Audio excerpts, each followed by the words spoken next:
yang datang join untuk live di jam 11, 1 menit lagi. Ya, sudah mulai ada yang join. Saya bisa lihat jumlah orang yang join di mana ya? Di live ya. Nggak kelihatan di sini. Ya, selamat datang ke di sesi live saya di hari Sabtu ini. Saya balik lagi di jam 11. Setelah minggu kemarin saya sempat coba di jam 1, tapi ternyata molor. Jadi kepanjangan. Gitu. Ups, sorry. Ya, di sesi live ini saya akan berusaha menjawab soal-soal ataupun pertanyaan matematika, tapi mungkin untuk yang level SMP sampai SMA kali ya. Supaya topiknya ini bisa lebih relate teman-teman ke teman-teman yang sebanyak mungkin gitu loh. Kalau misalnya pertanyaannya terlalu berat gitu yang level kuliah atau ke atas, takutnya ada yang nggak bisa ngikutin atau uh, ya terlalu susah lah buat dicerna. Ya, jadi kalau misalnya ada yang mau bertanya silakan. Kalau misalnya nggak ada, saya mungkin mau bahas ada satu pertanyaan yang tadi sempat masuk di kolom komen di video yang paling baru ya, yang baru saya publish tadi pagi. Jadi pertanyaannya tentang persentase itu cukup menarik. Eh, jadi pertanyaannya itu, kenapa 50% lebih cepat dari 1 jam itu 40 menit, bukan 30 menit. Nah, itu. Saya nanti ada rencananya bikin video juga yang membahas tentang persentase. Halo Bang, semoga live Abang rame. Amin, terima kasih. Ya, gak masalah sih apa. Yang penting yang rame gak rame itu urusan kedua. Yang penting yang nonton itu bisa dapet sesuatu gitu, bisa dapet takeaway, dapet ilmu, dapet inspirasi atau dapet apa gitu. Itu yang lebih penting sih. Dibandingkan rame. Kalau rame-rame tapi pada cuman nge-live doang tapi nggak dapat apa-apa, ya sama aja bohong gitu, cuma buang-buang waktu doang. Gitu. Nah, jadi saya balik lagi ke pertanyaan yang tadi masuk di komentar tentang 50% lebih banyak, 50% lebih 50% lebih cepat dari 1 jam, itu kenapa 40 menit, bukan 30 menit. Ya, sebenarnya itu salah sih ya. Persentase itu selalu merujuk kepada perubahan secara relatif gitu. Jadi sebelum saya masuk ke soalnya itu, saya mau ambil contoh analogi gini. Misalnya ada dua buah barang gitu ya. Yang satu harganya eh, 80 juta. Misalnya mobil lah. Contoh mobil lagi nggak ada di sini. Mobil 80 juta. Yang satunya lagi mobilnya 100 juta. Nah, kalau kita ngomongin dalam rupiah, kita kan bisa bilang mobil yang 100 juta ini 20 juta lebih lebih mahal daripada yang 80 juta. Dan mobil yang 80 juta ini lebih murah 20 juta dibandingkan mobil yang 100 juta. Ini secara absolut dalam rupiah kita bisa ngomong. Tapi kalau dalam persentase ini bisa berbeda. Jadi kalau kita lihat secara relatif ya, mobil yang 80 juta ini 20% lebih murah daripada yang 100 juta. Tapi mobil yang 100 juta itu tidak 20% lebih mahal dari yang 80 juta. Dia 25% gitu. Nah, kenapa angkanya bisa berbeda ya? Karena persentase itu selalu merujuk kepada perubahan relatif. Nah, jadi kembali ke yang soal waktu itu, 50% lebih cepat dari 1 jam. 1 jam itu kan 60 menit. Jadi 50% lebih cepat dari 1 jam, maka patokannya yang jadi patokan relatifnya itu adalah si 1 jam. Nah, kalau 50% lebih cepat ya harusnya memang 30 menit gitu. Tapi apakah 30 kalau dibalik gitu kan, kalau misalnya 50% lebih cepat dari 1 jam itu adalah 30 menit, berarti 1 jam itu 50% lebih lambat dong dari 30 menit. Enggak, ya. Seperti yang contoh mobil yang tadi. 1 jam itu 2 kali lebih lambat. Atau 2 kali lebih lambat berarti dia berapa tuh? 100% ya, 100%. 100% lebih lambat dibandingkan yang 30 menit. Itu. Kalau misal pakai 40 menit sebagai patokan, memang benar, 1 jam itu 50% lebih lambat dari 40 menit. Karena setengahnya dari 40 menit itu kan 20 menit. Jadi ini setengahnya dari ini, gitu, 40 menit. Jadinya 1 jam itu, ya dia 50% lebih lambat dari 40 menit. Tapi apakah 40 menit itu lebih cepat lebih cepat 50%? Ya tidak, gitu ya, karena patokannya nanti yang meskipun selisihnya sama-sama 20 menit, tapi patokannya kali ini kalau kita mau lihat 40 menit ini lebih cepat berapa persen dibandingkan yang 1 jam, ya yang 20 menit ini harus dibandingkan terhadap 1 jam. Jadi 20 per 60 alias sepertiga atau 33%. Jadi kayak gitu penjelasannya. Ini sebenarnya salah satu topik yang cukup menarik gitu buat dibahas di level SMP gitu ya, menurut saya. Karena saya pernah lihat di TikTok itu pernah ada yang mengeksploitasi tentang tentang persentase ini. Jadi misalnya dia menganggap persentase itu kan harusnya kan hubungannya relatif, tapi dia buat hubungannya absolut gitu loh. Jadi misalnya terhadap perubahan persentase lah, misalnya suku bunga. Misalnya kalau saya tanya nih, suku bunga bank kalau misalnya dinaikin dari 4% per tahun, ya misalnya ada suku bunga bank sekarang di tahun 2021 ini misalnya 4% per tahun. Terus tahun depan, tahun 2022, dinaikin jadi 5%. Dinaikin jadi 5% per tahun. Nah, pertanyaannya, berapa persen kenaikan suku bunga itu? Nah, mungkin kebanyakan dari kita akan menjawab, oh kebanyakan ya naiknya 1% lah, 4% ke 5% ya naiknya kan 1 gitu. Tapi ingat, 1% itu adalah perubahan absolut. Sedangkan yang namanya persentase itu selalu merujuk kepada perubahan relatif. Jadinya kalau misalnya dari 4% menjadi 5%, maka 1% ini sebenarnya adalah 1/4 bagian kan. 1% ini adalah 1/4 bagian dari 4% ini. Jadinya harusnya eh, kenaikan suku bunga dari 1% menjadi 5%, itu kenaikannya adalah sebesar 25%, bukan 1%. Harusnya seperti itu. Nah, ini nanti mungkin akan memakai istilah persentase, perubahannya 1%, nggak boleh. Mereka pasti nyebutnya adalah point percentage, PP istilahnya. Jadi kalau misalnya dari 4% ke 5%, karena kenaikannya absolut 1%, berarti mereka nyebutnya, berarti dari 4% ke 5%, itu naiknya adalah 1 PP atau 1 point percentage. Bahasa Indonesianya berarti 1 poin persentase. Nah, itu kalau itu pakai istilah poin persentase baru benar, karena itu merujuk pada perubahan secara absolut, meskipun yang berubah adalah persen, gitu ya. Nah, poin persentase. Nah, saya sempat tanya juga ke teman saya yang analis di Bank BCA gitu, yang dia kan lebih ngerti lah soal finance gitu.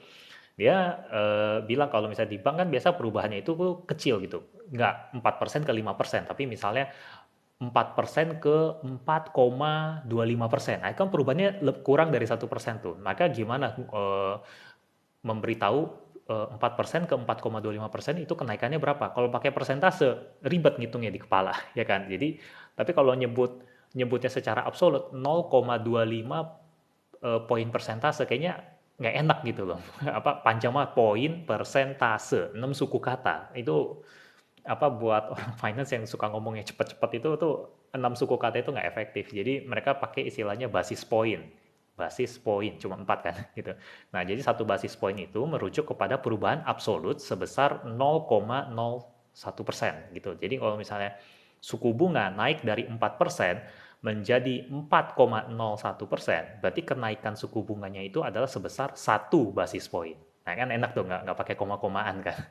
Gitu. Karena manusia memang suka itu agak suka angka 1 sampai 100 dan nggak suka angka koma-koma. Itu memang udah alamiahnya, kita memang nggak suka begitu. Makanya kita selalu menciptakan hal-hal yang gimana kalau misalnya ketemu koma-komaan itu dibikin nggak jadi, biar jadi nggak ada koma tuh gimana gitu loh. Ya kayak persentase contohnya kan sebenarnya seperti itu. Persentase sebenarnya kan 0,01 gitu. Dibagi 100 gitu kan. Per 100 itu kan nggak enak banget gitu. Jadi supaya angkanya tetap bulat, ya udah pakai istilah persentase. Pakai persen. Dan itu kalau persennya kecil kayak 0,01% kayak gitu kan, perubahan suku bunga itu gimana? Ya udah pakai ciptain istilah baru lagi, basis point, supaya tetap angkanya itu 1 sampai 100. Ya itu lucu sih memang manusia. Kita kayak gitu. Oke, saya coba lihat udah ada yang, ya kurang lebih itulah yang soal persentase ini. Thank you buat tadi, saya lupa lagi tadi username-nya apa gitu yang nanya. Tapi ada di video yang paling baru kok, jadi harusnya komennya belum gitu banyak. Coba dilihat aja tuh ada yang nanya kayak gitu. Yang mudah-mudahan dia juga nonton kali sesi live-nya. Kalau enggak ya mungkin nanti saya coba bahas di video yang reguler gitu di minggu depan mungkin. Oke, saya coba lihat ada yang belum di Bang Abang agamanya apa gitu. Emang kenapa? Ada hubungannya apa? Ini saya bahas matematika sih. Aduh. Terus nge-lag Pak. Iya tadi sempat ada notif kalau itu apa connection is lost. Harusnya sih di sini sinyalnya bagus ya. 4G plus di situ. Saya pakai sinyal HP, nggak ada WiFi di sini. Oke, oke ada yang, oh ini kelihatannya ada yang live 3 orang. Oke, itu mau ada yang mau nanya soal apa itu mungkin ada pertanyaan matematika atau pertanyaan umum lah gitu yang mau dibahas gitu. Atau mau di spoilerin itu Spider-Man No Way Home. Kebetulan kemarin baru nonton. Ya jangan lah ya. Gitu. Tapi kebetulan konten yang hari ini sih memang saya terinspirasinya dari film itu gitu. Jadi ada apa eh, mathematical piece gitu aja, ada sedikit elemen matematikanya gitu di film itu, dan saya pikir menarik buat dibahas, tapi gimana bahasnya biar tetap nggak spoiler gitu kan. Ya udah akhirnya konten yang hari ini gitu saya bikin kayak gitu. Nanti mungkin akan kalau sudah agak lama, mungkin udah berapa bulan, mungkin saya mungkin rencana mau bikin versi yang lebih spoilernya lagi gitu. Jadi bahas lebih lebih apa? Lebih jauh tentang apa? Spiral Archimedes itu. Oke. Kalau belum ada pertanyaan, saya lupa pipis dulu tadi sebelum live. Nggak apa-apa kali ya saya. Oke, saya tinggalin pesan dulu kali di sini ya. Jadi kalau silakan apa tanya sebentar saya pipis. Maaf di tengah live kayak begini. Agak nggak profesional sebenarnya. Tanya apa? Silakan tanya.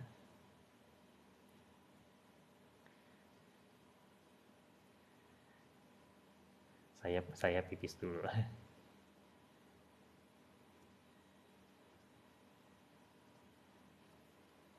Oke, HP-nya arahin ke mirror.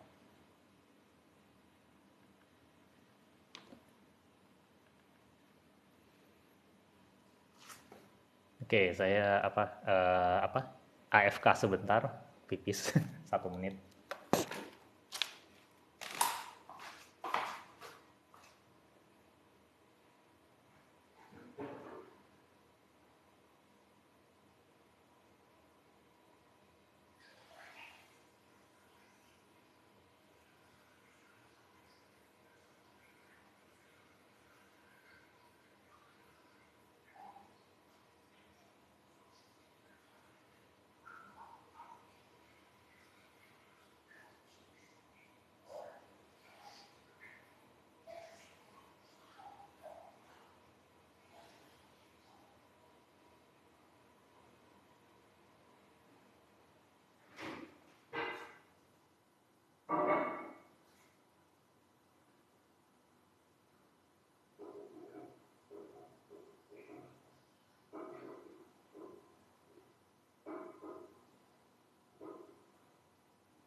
Oke,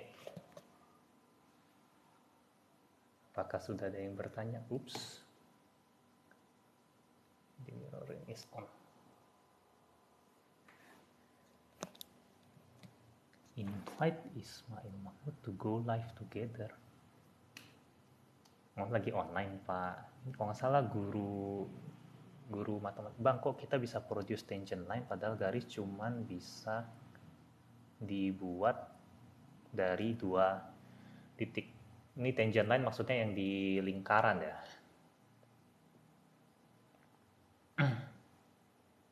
Dibuat dari dua titik. Oh ini gini, perlu pakai ini kali ya, pakai papan tulis.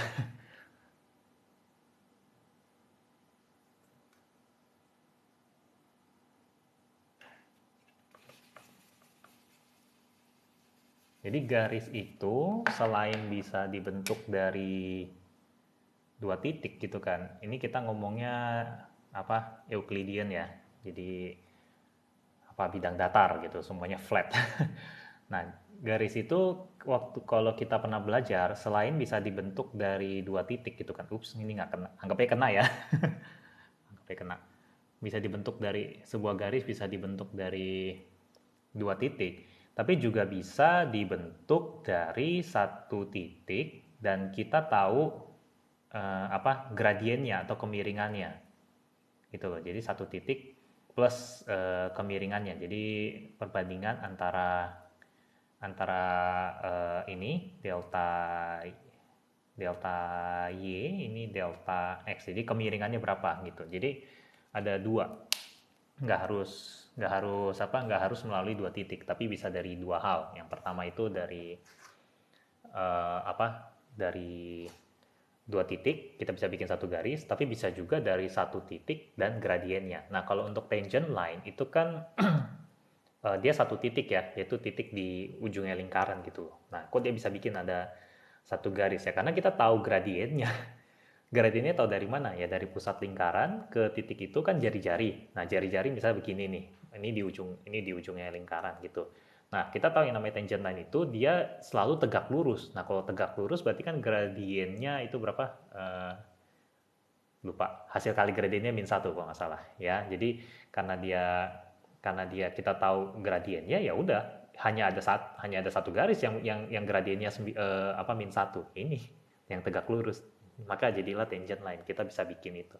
Makanya kan ini kalau nggak salah SMP sih saya ingat belajarnya gitu. Jadi selain dari dua titik, kita juga bisa pakai satu titik plus kita tahu gradiennya. Kalau kita nggak tahu gradiennya, hanya tahu satu titik aja ya, tentu infinite lah, bisa kemana-mana gitu loh.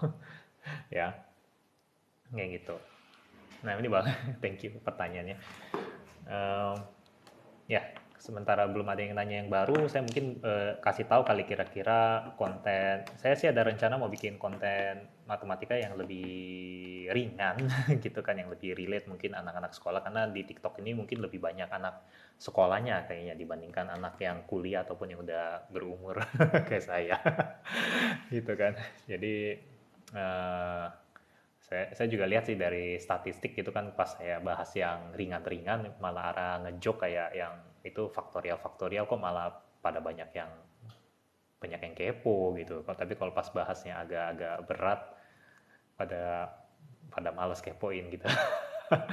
Kadang jadi ini juga sih demotivating. Tapi nggak apa-apa, itu konten yang seru-seru tuh saya tetap tetap mau apa tetap bakal publish gitu, karena ya justru matematika ya serunya di situ pas kita dapat hal yang mungkin nggak gitu berhubungan gitu sama yang sekolahan gitu, serunya di situ. Ya, jadi mungkin itu juga salah satu motivasi saya sih kenapa saya pengen bikin konten TikTok itu, ya salah satunya karena saya lihat gitu di TikTok, kalau kamu lihat orang yang saya follow gitu kan kebanyakan mungkin kreator matematika gitu.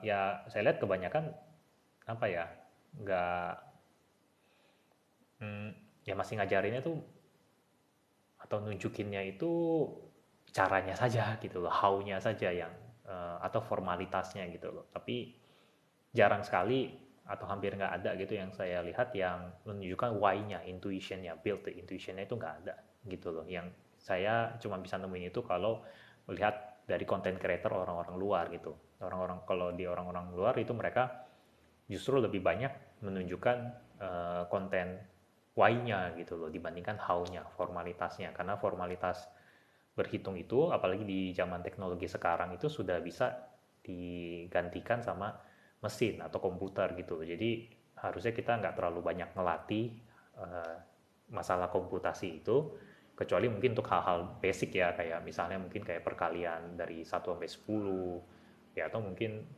sampai 100 kali. Ya tergantung lah kebutuhan gitu kan. Tapi masalahnya untuk kalkulasi-kalkulasi yang lebih kompleks kayak gitu, itu harusnya sih lebih lebih nggak perlu terlalu difokusin gimana gitu. Jadi nggak usah misalnya ada soal kayak apa, persamaan linear ya gitu, kayak program linear atau apa, wah bisa jawabnya cepat gitu. Nggak perlu sebenarnya yang kayak gitu, dicari trik ini trik itu kayak gitu. Tapi ya maksudnya kita bisa, harusnya itu kita dilatih tuh untuk melihat apa sih struktur abstraknya gitu loh dari matematikanya itu. Jadi kita ibarat kita kayak kenalan gitu loh, kita kenalan sama angka, kenalan sama apa, geometri, kenalan sama ya objek-objek abstrak lah. Ini kayak kayak temen gitu, kayak temen, tapi ya temennya itu nggak kelihatan gitu, bukan hantu ya. Gitu. Dan mereka tuh punya sifat-sifat gitu yang apa, sifat-sifat yang konsisten gitu loh. Dan uniknya karena dia abstrak, kita kan nggak pernah tahu dia wujudnya kayak gimana gitu. Kita cuma bisa merepresentasikan dengan simbol ataupun notasi. Makanya kita harus apa, kenalannya itu ya kita lihat dia dari berbagai sudut pandang, dari berbagai perspektif gitu loh. Sehingga nanti kita dapat gambaran, oh dia tuh kayak gini ya, apa perilakunya atau karakteristiknya gitu. Objek abstrak itu kayak gitu.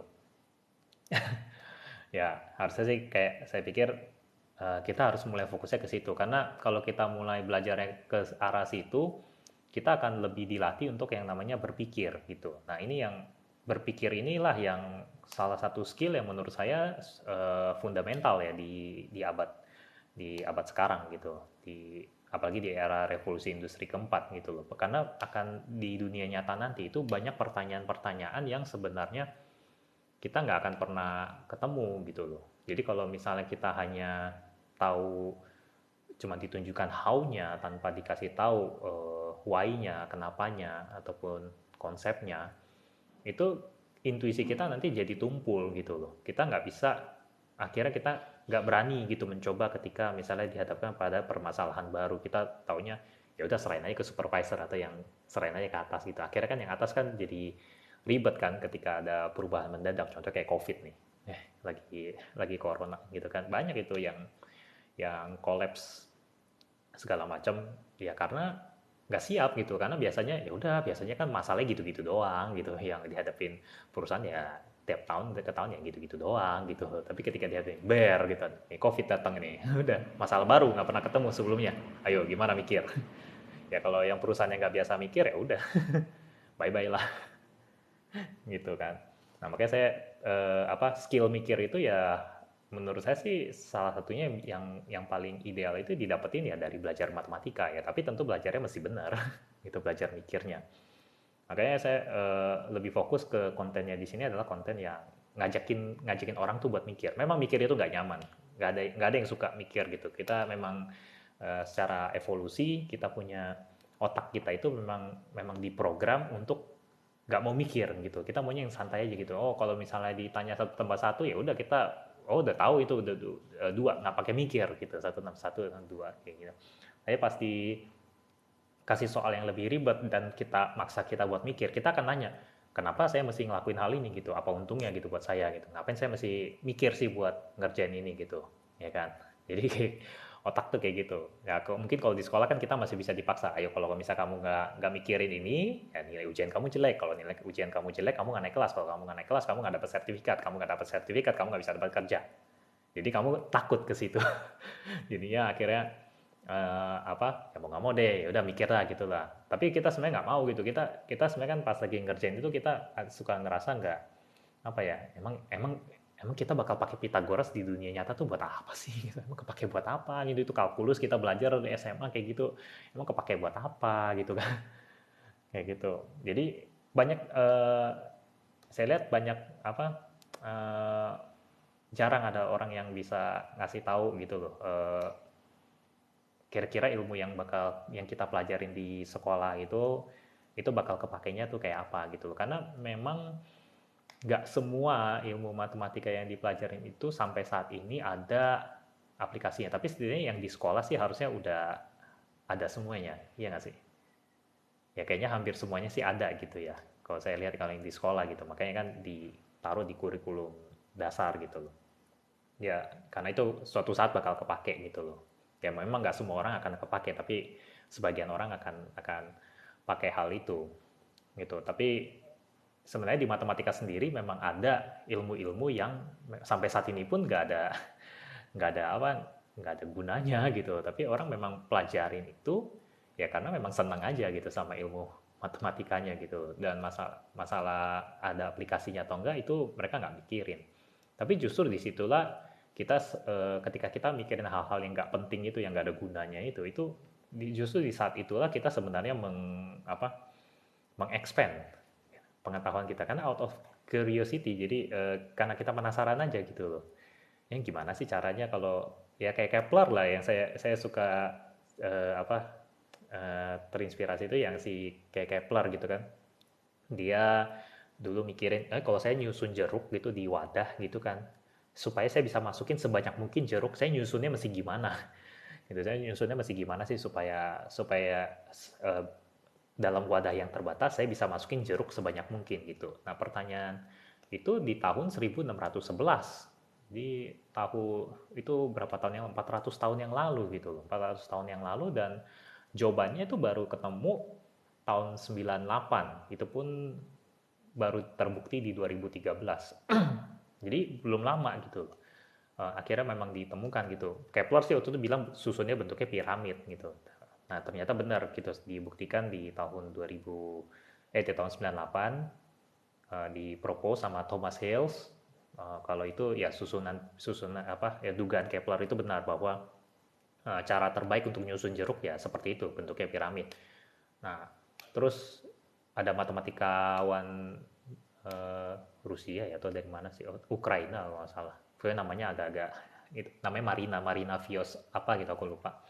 Nah dia bilang ya oke, itu kan problem di 3 dimensi. Kalau kita kerjain di problem yang sama tapi di 8 dimensi gimana sama 24 dimensi gitu. Dia nemuin gitu buktinya kalau di 8 dimensi ada bentuknya beda lagi gitu kan, bentuknya beda. Tapi kan kita nanya dong sebagai orang awam, nah emang ngapain sih mikirin kayak gituan gitu, mikirin di 3 dimensi aja kayak nggak penting kan gitu kan, kayak nggak ada gunanya mikirin kayak gitu. Tapi ini mikirin di 8 dimensi lagi, ngapain sih ribet-ribet kayak gitu kan ya. Tapi berkat apa pemikiran yang kayak gitu kan, yang iseng-iseng kayak gitu, akhirnya khususnya di 8 dimensi sama 24 dimensi itu sebenarnya kepake banget, berguna banget di telekomunikasi nirkabel. Jadi kayak handphone kayak gini nih, kayak kita lagi tiktokan gini, ini kan nggak pakai kabel nih, datanya nyampe gitu kan. Gimana problem itu ternyata relate di bagaimana kita bisa ngasih apa, ngirim data sebanyak mungkin gitu kan lewat secara nirkabel yang banyak gangguannya, tapi supaya gangguannya itu kecil, noise-nya kecil gitu, jadi nggak gitu nge-lag, nggak suaranya nggak putus-putus kayak gitu. Itu ternyata berguna di situ. Bahkan yang di 24 dimensi itu untuk komunikasi yang lebih canggih lagi, itu komunikasi ke pesawat luar angkasa gitu. Gimana caranya misalnya orang yang di bumi tahu kalau Voyager 2 itu sudah keluar dari dari tata surya kita kayak gitu. Nah, mereka kan mesti komunikasi gitu. Nah, ini kayak sekarang ini lost connection ya. Pasti bentar lagi nge-lag gitu. Ya kan? Nah, jadi makanya saya mau bahas, tapi karena kebetulan kan memang pekerjaan saya bukan di bidang apa pendidikan ya. Jadi jujur sih harusnya sih secara teknikal saya mungkin agak terbatas gitu loh, dibandingkan mungkin teman-teman yang memang mempelajari formal formal matematikanya gitu di yang lebih tinggi. Tapi setidaknya saya bisa selalu apa namanya build up gitu loh, build up apa yang sudah saya tahu dari sekolahan itu saya build up, dan saya cari-cari inspirasi gitu loh tentang apa dari berbagai sumber, dari berbagai hal gitu kan. Dan kadang-kadang suka ketemu tuh kayak koneksi-koneksinya, itu seneng tuh pas lagi ngelihat kayak gitu, oh ternyata kok ada koneksinya ya ini sama ini gitu. Ini pelajaran yang dulu yang kita pikir bab A, bab 1, bab 2, bab 3 itu kepisah gitu, nggak ada hubungannya sama sekali. Tapi ternyata bab ini sama bab ini berhubungan erat loh, tapi nggak pernah dikasih tahu gitu loh, nggak pernah ditunjukkan hal itu. Ya gitu. Ya apa makanya saya pengen itu nunjukin gitu loh. Saya terinspirasinya dari film-film Marvel gitu. Karena film film Marvel itu kan kita tahu dia menarik sekali karena ya satu film dengan film yang lain itu ada hubungannya, banyak Easter egg-nya gitu kan, banyak detail-detail kecil yang kalau kita perhatikan, ini nyambung nih ke film ini nyambung nih ke sana, ini nyambung ke sini. Dan itu yang membuat kita akhirnya selalu mendiskusikan film itu meskipun filmnya udah lewat bertahun-tahun. Kayak contoh sekarang aja masih, bahkan sampai sekarang di tahun 2021 masih ada orang yang ngomongin film Iron Man pertama yang rilis tahun 2008. Ya, itu udah berapa tahun? 13 tahun. Udah lewat itu masih aja di tahun ini masih ada yang bahas gitu loh. Itu kan kenapa bisa kayak gitu? Tapi kenapa kalau matematika enggak gitu loh. Kenapa matematika kayaknya kalau udah lewat ujian udah mau dilupakan aja gitu. Ya kan nggak ada yang mau bahas lagi. Gitu loh. Ya karena kita selama ini nggak pernah dikasih lihat gitu koneksi-koneksinya. Padahal koneksi, ketika kita bisa dapat gitu kan koneksinya, itu wah otomatis bakal bakal ketagihan sendiri deh gitu, bakal cari tahu sendiri gitu. Ini kemana kemana kemana segala macam ya. Keren. Halo Aping, Mas bahas pemanfaatan vektor di real life. Vektor ya, objek vektor di real life.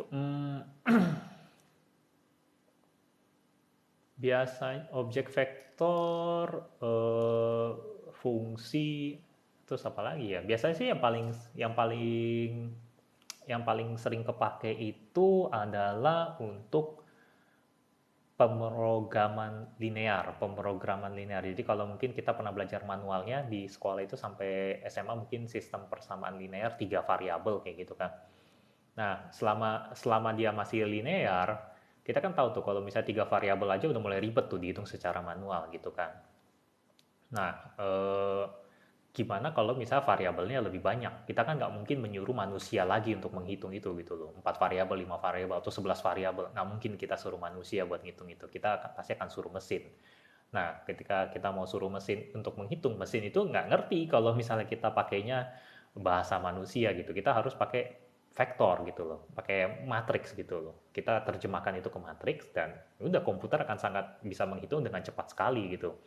Solusi dari persamaan linear mau berapa variabel, mau 100 variabel pun kayak komputer nggak perlu waktu lama buat ngitung kayak gitu. Itu sih salah satu yang pemanfaatan vektor ya yang saya tahu ya, pemrograman linear. Terus apa lagi ya? Fungsi juga sebenarnya bisa dilihat juga sebagai vektor. Angka enggak. Angka angka cuma punya besaran. Edukatif banget, sayang Indo kurang tertarik ginian. Iya sih memang apa di Indo yang kurang tertarik ginian karena tidak ada insentifnya. Ya, edukasi yang kayak gini di Indonesia kurang kurang menarik karena tidak ada insentif untuk melakukannya. Ya buat ngapain gitu saya belajar matematika yang tapi sebenarnya ini fun kan.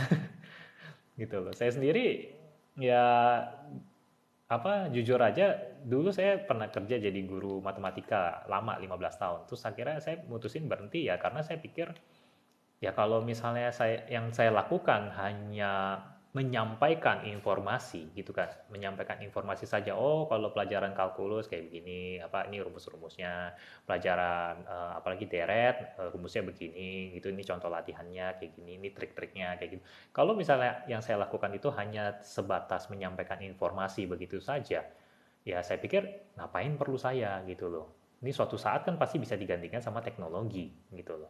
Jauh sebelum apa itu yang aplikasi-aplikasi apa kayak pembayaran gitu kan, OVO, Dana segala macam datang, saya udah sempat ngelihat ini kayak tukang parkir ini suatu hari pasti bakal digantikan ini sama mesin kayak gitu.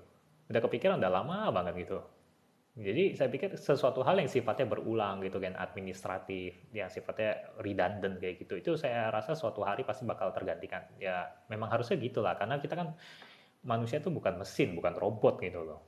Ya meskipun kita memang perlu ada sesuatu yang regular juga sih, misalnya kayak olahraga atau makan, tidur, segala macam itu kan buat jaga kesehatan. Tapi di luar itu pekerjaan kita itu harusnya lebih bermakna ya. Jadi yang memang membutuhkan kreativitas gitu ataupun skill berpikir gitu. Makanya saya stop ngajar waktu itu ya karena begitu.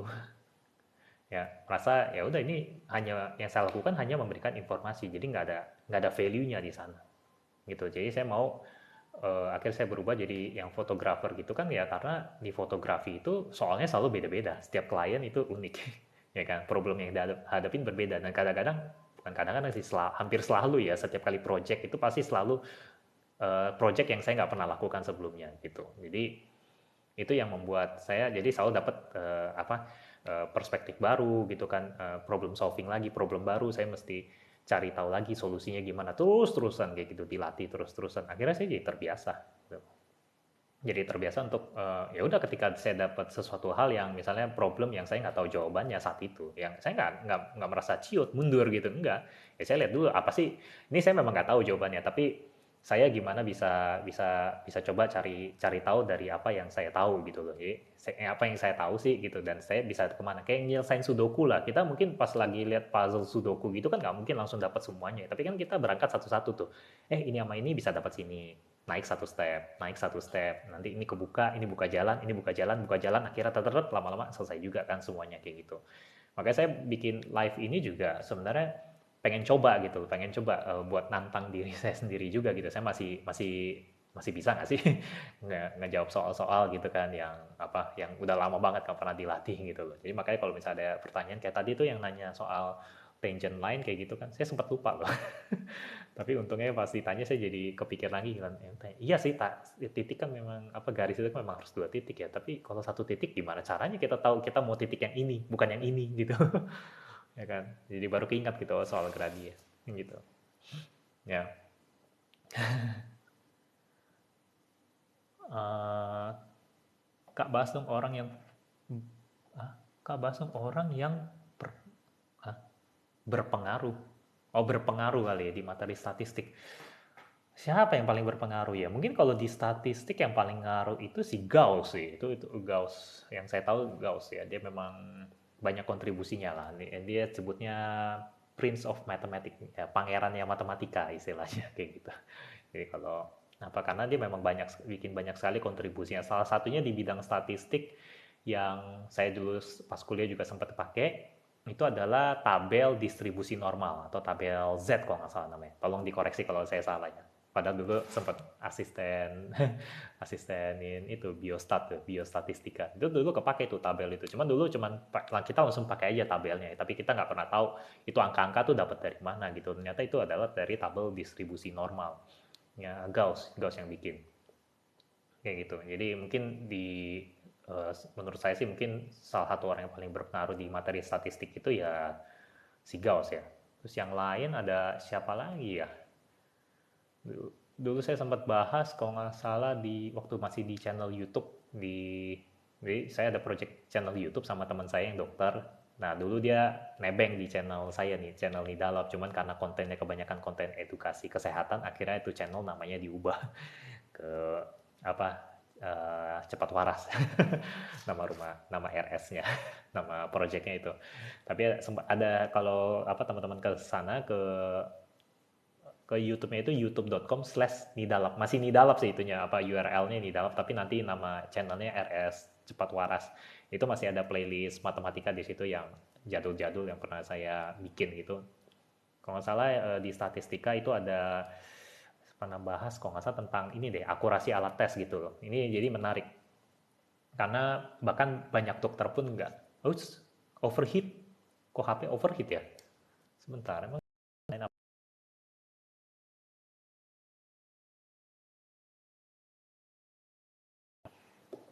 banyak aplikasi yang lain. Nggak, saya pernah bahas yang soal akurasi alat tes. Jadi kalau misalnya alat tes gitu, rapid test antigen gitu misalnya, punya akurasi 95% gitu.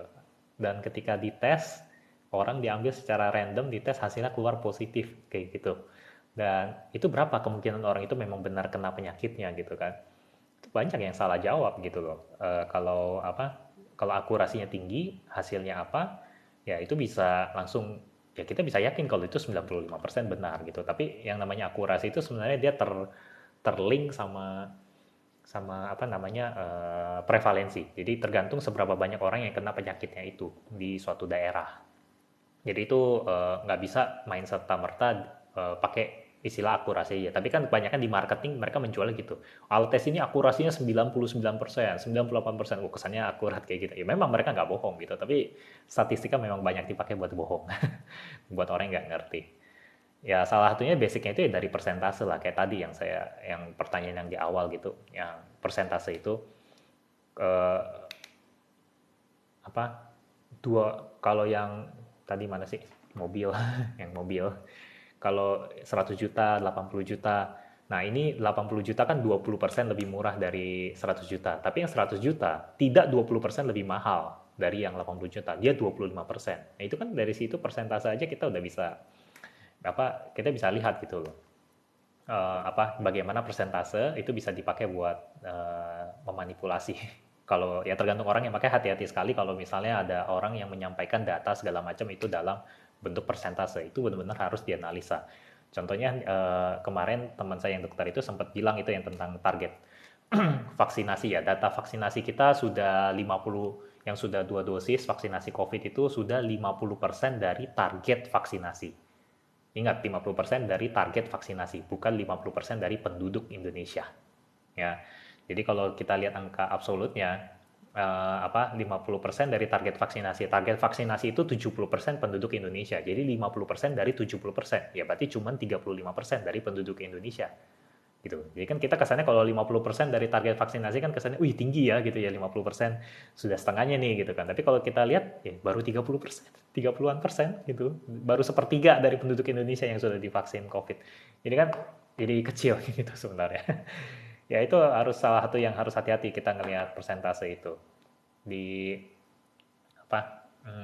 makanya di materi statistik itu siapa ya waktu itu yang soal akurasi ya, akurasi persentase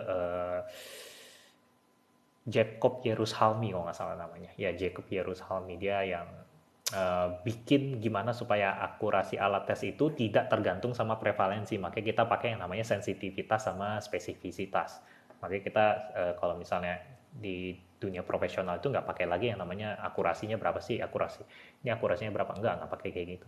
Kalau misalnya untuk sesuatu hal yang outputnya ada positif atau negatif, yang dua kayak gitu, kita pakainya sensitivitas sama spesifisitas. Karena dua hal itu dia intrinsik di alat tes, tidak terpengaruh sama yang namanya prevalensi. Kalau pakai prevalensi kayak tadi kan, misalnya prevalensinya cuma penyakitnya cuma menyerang 0,1% penduduk.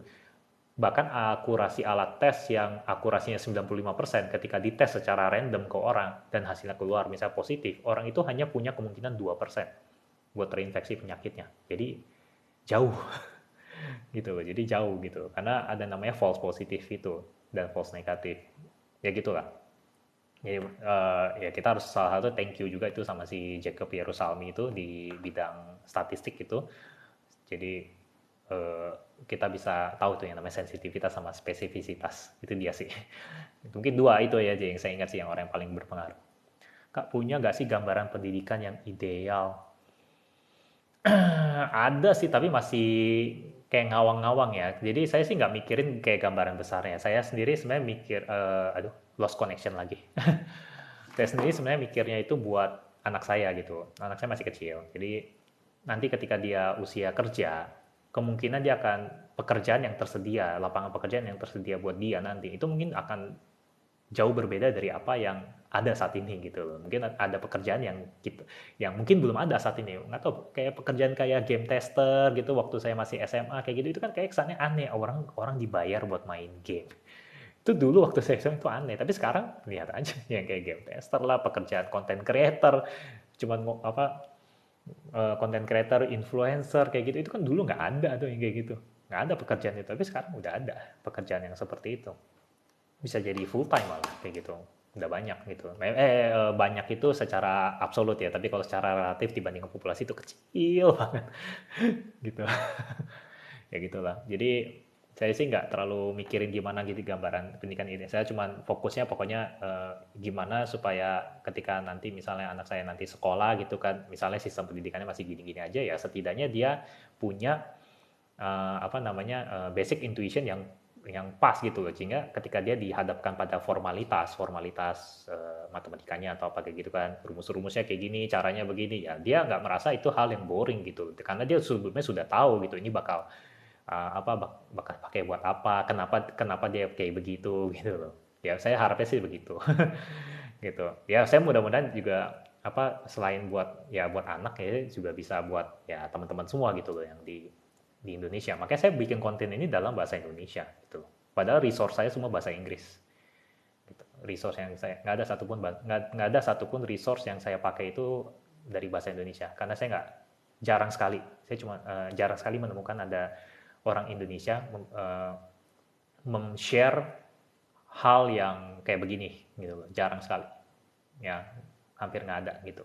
Jadi makanya saya prihatinnya di situ, makanya saya bikin kontennya pun dalam bahasa Indonesia gitu. Meskipun saya bisa capable buat apa nyampaikan konten dalam bahasa Inggris full gitu.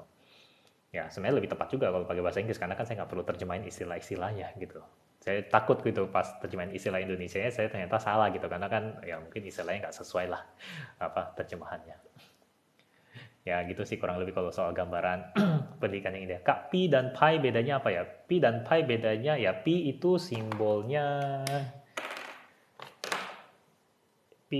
begini, kalau pi ada dua. Ini pi, ini pi. Pi yang huruf besar sama pi yang huruf kecil kalau nggak salah gini. Nah ini pi yang huruf kecil, ini huruf besar ya. Itu beda huruf dalam bahasa Yunani ya. Tapi dalam matematika pi yang simbolnya kayak begini ya, pi itu adalah rasio dari eh, keliling lingkaran terhadap diameternya. Itu salah satu definisi pi sih gitu. Nah kalau pi itu biasanya dipakai dalam apa kayak golden ratio gitu. Itu sesuatu yang ini sih apa uh, ya sesuatu yang sering sekali dipakai gitu buat pekerja kreatif kayak fotografer, desain grafis segala macam gitu. Golden ratio 1,618 bla bla bla gitu. Ya ada beda sih. Kalau pi itu menariknya meskipun dia bilang itu adalah rasio dari keliling lingkaran terhadap diameternya. Tapi dia tidak bisa dinyatakan dalam pecahan. Gitu loh, pi itu. Dia irasional gitu, bahkan transendental. Jadi apa padahal dia salah satu definisi adalah rasio, kan lucu ya. Gitu harusnya bisa dibandingin dong panjang keliling lingkaran dibagi dengan panjang diameternya, kenapa hasilnya kok nggak bisa jadi pecahan, kan aneh gitu. Satu. Nah kalau pi yang 1,618 sekian sekian itu punya karakteristik yang unik. Kalau dia dikuadratkan itu hasilnya persis bedanya satu. Jadi misalnya eh, pi kuadrat itu jadi 2,618 sekian-sekian. Bedanya ujungnya itu semua angkanya persis sama. Jadi cuma bedanya persis satu itu pi. Kalau di akar juga sama. Dia kalau misalnya pi di akar pi ya jadi dikurang satu gitu. Jadi 0,618 sekian-sekian. Ini kan lucu kan kayak gitu. Pi itu. Ya itu pi itu akhirnya ya banyak karena properti yang menarik itu ya dia akhirnya banyak dipakai itu buat pekerja kreatif lah gitu. Bahkan kadang-kadang sering di overeksploitasi gitu. Ya, yang golden ratio segala macam. Kalau teman-teman lihat tentang logo Nidalab ya di Discord, kalau klik Discordnya itu kan saya pakai profile picture bukan yang ini ya, profile picture-nya yang lain yang yang logo Nidalab itu juga saya bikinnya pakai inspirasinya dari pakai golden ratio gitu. Jadi supaya saya tahu persis gitu loh. Ini saya mesti taruh L-nya di mana, titiknya seberapa jauh, seberapa besar ukuran titiknya, seberapa besar, itu seberapa tebal dia punya garisnya segala macam. Banyak pertanyaan-pertanyaan gitu loh. Ya, setelah saya bandingin sih sama kalau saya sketch ya memang kelihatan lebih rapi gitu. Ya lebih enak aja sih dilihatnya. Kayak gitu. Jadi itu kurang lebih bedanya pi dan pi. Apa lagi yang bedanya yang saya tahu ya? Pi dan pi. Ya kayak kurang lebih itu aja sih yang saya tahu. Ya mungkin nanti kalau kepikiran lagi yang lain atau ada yang menarik lagi nanti mungkin bisa diangkat jadi konten. Ternyata matematika bisa berubah-ubah ya kalau sudut pandangnya diubah. Ya iya, memang jelas. Itu yang saya pelajarin. Jadi saya dulu sempat dapat kayak pencerahan, klik gitu, pas ngelihat saya satu gambar gitu. Jadi kalau misalnya ada benda 3 dimensi, gitu kan, misalnya ini bentuk 3 dimensi, gitu. Tapi anggap kamu nggak pernah lihat nih, kamu nggak tahu ini benda apa, ini nggak tahu, ya, kamu nggak tahu ini benda apa. Aduh, lost connection. Ini terus kita kasih cahaya di sini, terus kita kan dapat dong ada bayangannya di sini. Nah ternyata bayangannya di sini bentuknya kotak. Terus udah gitu, kalau misalnya benda ini saya kasih cahaya dari sini, truk ditembak gitu kan, terus ada bayangan di sini, itu bayangannya bentuknya segitiga, beda bentuknya gitu kan. Nah terus kita bingung dong, jadi benda ini yang kita nggak tahu ini apaan, kita nggak tahu benda ini apaan, Jadi ini bendanya bentuknya segitiga apa kotak? Segitiga sama kotak beda dong. Kita pasti bilang, oh ini beda, ini kotak, ini segitiga, gitu. Yang ngeliatnya segitiga, oh ini segitiga bukan kotak, gitu kan. Jadi kayak bisa berantem orang-orang gitu kan. Padahal itu benda yang sama, gitu. Cuma kita nggak pernah tahu benda ini kayak gini. Ya kayak orang buta lah, orang buta yang nggak pernah ngelihat gajah gitu kan. Terus mendeskripsikan gajah itu apa gitu. Orang buta, ya kalau misalnya kamu pegang ekornya, kamu akan deskripsikan beda. Kalau kamu pegang belalainya ataupun apa itu, bukan taring ya, apa gading. Ya, tentu akan mendeskripsikannya beda gitu. Tergantung di bagian gajah mana kamu pegangnya. Padahal itu gajah juga semuanya gitu kan. Ya seperti matematika kayak gitu juga gitu. Masalahnya kita nggak pernah bisa melihat objek abstrak itu. Ya, angka kita pikir kita kenal angka gitu kan, satu, dua, tiga, segala macam. Kita pikir kita kenal, ternyata enggak. Gitu. Makin banyak kamu belajar, gitu makin makin makin nggak tahu, makin makin sadar harusnya kalau kita nggak tahu apa-apa soal angka, gitu loh. Gue sendiri juga nggak tahu apa-apa soal angka. Ya, jadi cuman cuman apa? Cuman tahu sifat-sifatnya sedikit aja gitu. Oh, di sini begini dikit, di sana begini dikit gitu. Bisa lihat ubah perspektifnya dikit lah. Contohnya yang paling di zaman sekarang mungkin yang paling kontroversial itu misalnya nol dibagi nol tuh. Nol dibagi nol sampai saat ini ya sekarang sih kita masih kayak terpecah ya. Ada yang bilang itu undefined, tidak dapat didefinisikan, tidak dapat didefinisikan, tapi ada yang mencoba untuk mendefinisikannya sebagai satu. Itu nanti saya juga rencana sih mau bikin konten, tapi nggak tahu itu kayaknya nggak muat sih di TikTok. Mungkin saya bakal luangin waktu kalau sempet, mungkin pas akhir tahun kan ada banyak waktu luang. Um, saya mungkin coba bikin konten yang tentang nol bagi nol gitu, atau nol pangkat nol lah, itu sama aja sih. Jadi, dan kayaknya kita bakal ngarah kemana gitu tentang nol pangkat nol itu. Ya kita kayaknya sih bakal ngarah ke satu ya, didefinisikan sebagai satu gitu. Saya pribadi sih juga pikir itu memang bagusnya sih memang didefinisikan sebagai satu, nol per nol itu gitu. Ya memang kita harus kompromi sama struktur beberapa struktur aljabar gitu kan di situ. Ya tapi di situ kan kita bisa lihat gitu loh bahwa ya matematika nggak semuanya kayak nempel juga gitu. Itu kayak ada yang kepisah gitu loh. Bukan kepisah sih, maksudnya di situlah kita harusnya sadar kalau saat itu kita harus ubah perspektif. Kayak contoh yang mungkin dulu waktu saya masih belum jadi content creator itu, dulu katanya sempat ada yang heboh yang soal satu tambah 2 tambah 3 tambah 4 tambah 5 dan seterusnya sampai tak berhingga, itu hasilnya minus 1/12 kayak gitu. Itu kayak contoh, itulah salah satu contoh kalau kita melihat dari perspektif yang salah gitu loh. Itu akan terlihat aneh. Ya jelas jawabannya kalau satu tambah 2 tambah 3 tambah 4 tambah 5 tambah 6 seterusnya sampai tak berhingga nggak mungkin jawabannya minus 1/12 gitu. Itu cara mandangnya yang salah. Kita harusnya memandangnya bukan dari sudut pandang itu, memandangnya dari sudut pandang fungsi zeta, Riemann zeta tepatnya, gitu. Nah itu baru perspektif yang benar melihatnya gitu loh, kayak gitu.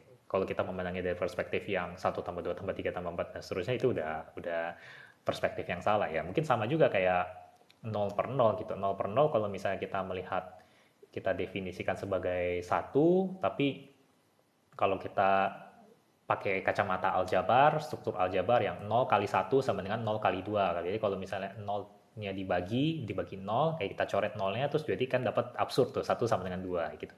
Jadi masalahnya menurut saya sih bukan di 0 per 0 ya, tapi karena kita memandangnya dari sudut pandang aljabarnya itu, struktur aljabar itu yang bermasalah gitu. Kita harus ubah sedikit sudut pandang. Karena kalau kita bisa coba let go gitu kan, let go perspektif yang selama ini kita pegang gitu kan, kita ubah gitu kan, kita kan bisa ngelihat gitu, it's all make sense gitu. Ya ini pernah kejadian sama angka 0 dulu, tahun 600 Masehi, waktu Aryabhata nemuin angka 0 gitu kan, itu nggak serta-merta orang langsung terima gitu aja. 0 itu sebagai angka, 0 nggak dianggap sebagai angka gitu. Ya apaan? Apa maksudnya? Nggak make sense kan, saya punya, kalau gitu orang kaya sama orang miskin kayak nggak ada bedanya. Orang kaya punya 10 rumah, saya punya 0 rumah. Ya, saya juga punya rumah, tapi rumah saya jumlahnya 0 gitu. Apa maksudnya kan nggak make sense gitu ya. Nggak make sense-nya karena kita memandang dari perspektif realitanya itu gitu. Tapi kalau kita memandang 0 itu ya memang sebagai secara abstrak gitu kan, yang Misalnya salah satu yang saya suka itu perspektifnya set teori, teori himpunan gitu, himpunan kosong. Jadi himpunan yang tidak punya anggota. Himpunan yang tidak punya anggota, ya udah, memang tidak ada anggotanya, tapi himpunannya ada, ya kan? Kayak gitu. Ya, kalau itu jadi make sense. Jadi nol itu sebagai angka itu jadi make sense di situ, gitu loh.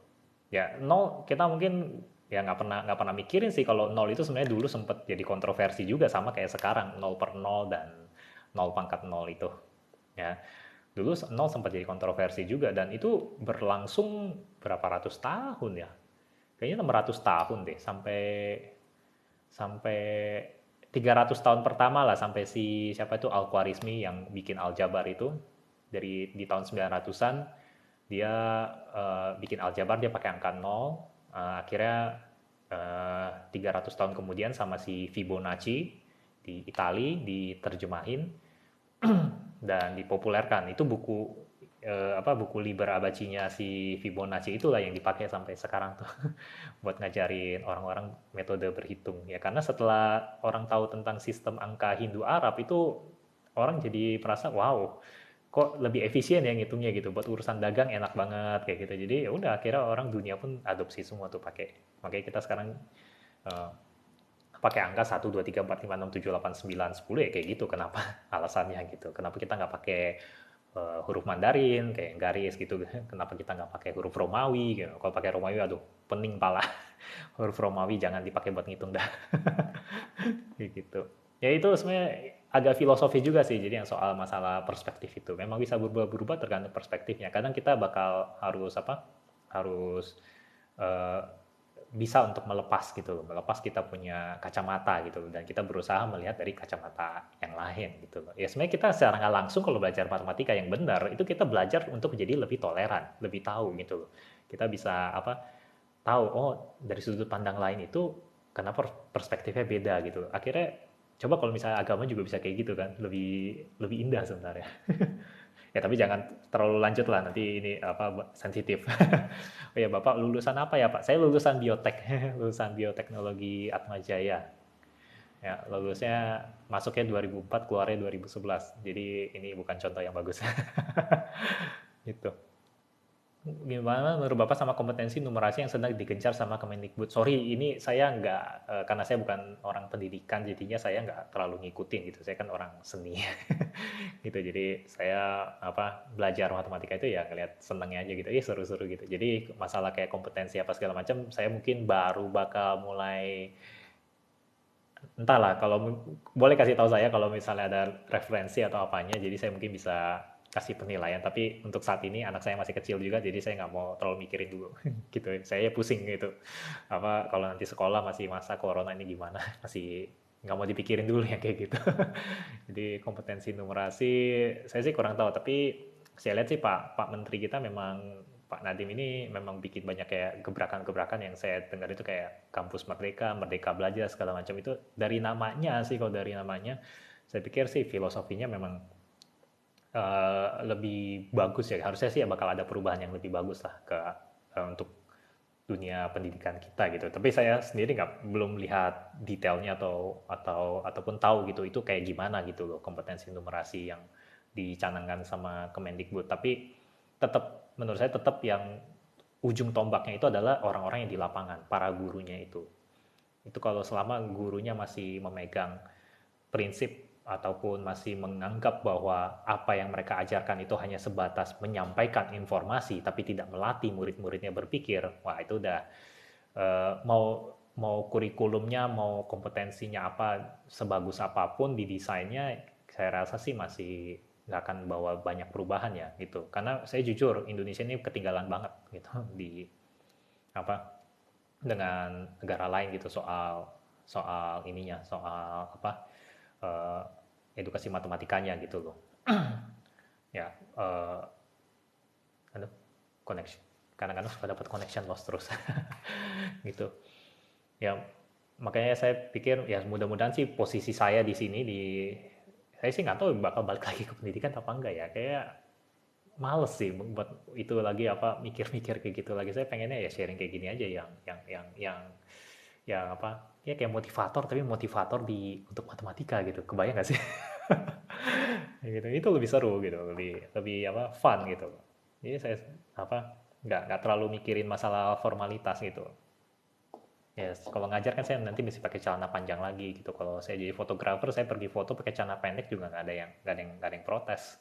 Pakai sendal jepit gitu kan. Ya, habis foto prewed kemana, yang lain pada pakai jas, saya pakai celana pendek sendal jepit juga nggak ada yang protes. Gitu. Makanya saya agak masalah formalitas ini agak awkward buat saya. Gitu. Sand finger heart namanya.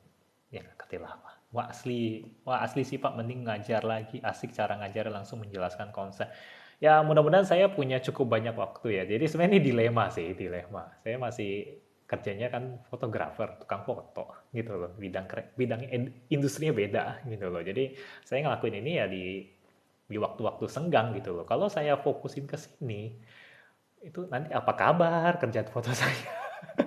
Ntar dapur gimana urusan dapur gitu loh. Saya mikir juga sih gitu loh. Tapi greget juga sama sama dunia pendidikan ini gitu loh. Karena apalagi setelah udah punya anak gitu kan saya mikir, waduh ini nggak bisa nih kalau masih diajarin sama kayak kayak kita apa kayak saya dulu diajarin di sekolah tuh masih nggak bisa kayak gini gitu loh. Ketinggalan banget gitu. Nggak bisa diajari, nggak bisa survive takutnya gitu. Jadi ya mudah-mudahan sih saya eh, bisa luangin waktu lah buat apa buat pelan-pelan gitu one by one satu persatu konsep yang apa gitu yang kira-kira umum yang saya bisa kasih insight gitu kan dalam bahasa Indonesia supaya nanti apa yang saya kasih itu bisa dipakai bukan cuma buat orang-orang tertentu saja tapi ya semuanya gitu guru murid siapa yang mau belajar tentang topik itu bisa apa eh, bisa pakai gitu loh dan mudah-mudahan ngerti juga konsepnya gitu. Bang bisa jelasin ulang kah yang bukan N sama dengan NP ya, P sama dengan NP. Saya masih kurang. Harusnya sih di videonya sudah cukup jelas ya, maksudnya kurang jelasnya apa itu? Memang ada beberapa istilah yang saya simplifikasi gitu kayak apa saya nggak sebutin kalau P itu adalah polynomial time, N itu non deterministic polynomial ya karena istilah-istilah itu asing gitu loh. Memahami soal millennium problem aja itu sudah satu pencapaian menurut saya gitu. Kamu bisa paham gitu. Soalnya nanya apa sih gitu. Bisa tahu itu aja itu sudah sebuah pencapaian gitu. Apalagi saya bisa mau coba ngerjain gitu apa ya? eh, Effortnya gede lah, besar sekali gitu. Makanya saya juga tahu diri, nggak coba-coba gitu. Bisa bisa bisa habis waktu saya buat mikirin kayak gituan. Gitu.